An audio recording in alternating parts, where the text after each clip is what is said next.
Today, as we're recording this, the Pope is here in the U.S. visiting Congress, and he visited with President Obama.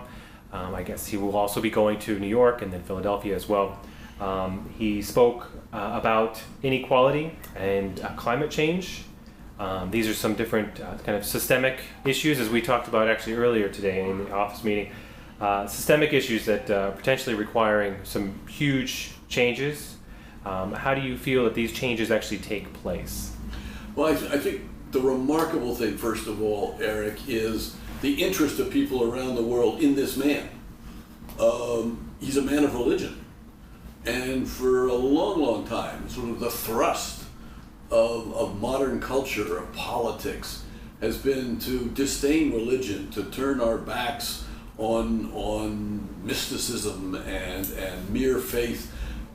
And we've emphasized science, and we've emphasized government, and we've emphasized economics and social science and the material side of life. And yet here is a man, an older man, who has come up, who's defending an ancient faith, 2,000 years old, in the context of modern times, and people all across the board, Catholics and non-Catholics, seem to be like wanderers in a desert who see this man as offering them something to slake their thirst, to nourish them. And there seems to be a feel that they want something on the religious, faith, spiritual, aspirational dimension. And I think we need to stop and reflect on that, because these people are not treating political leaders with the same respect. They're not going out of their way for political leaders.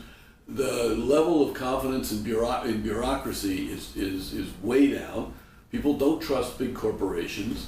I think they have a sense that things may be out of control of the secular world. What about climate change? What's going on with the weather?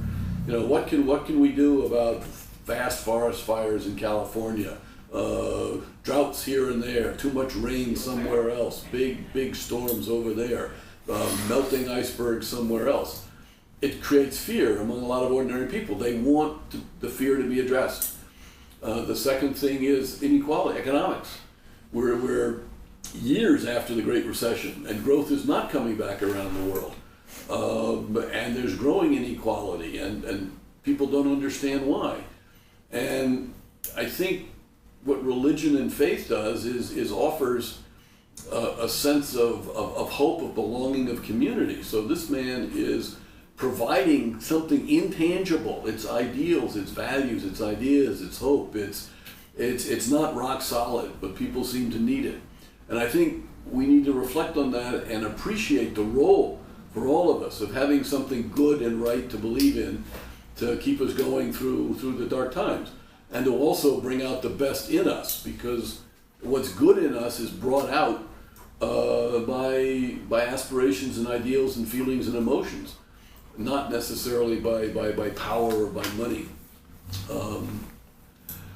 The Pope is speaking to the future, and he's speaking to the need for a mindset that we ourselves can actually take more charge about our future.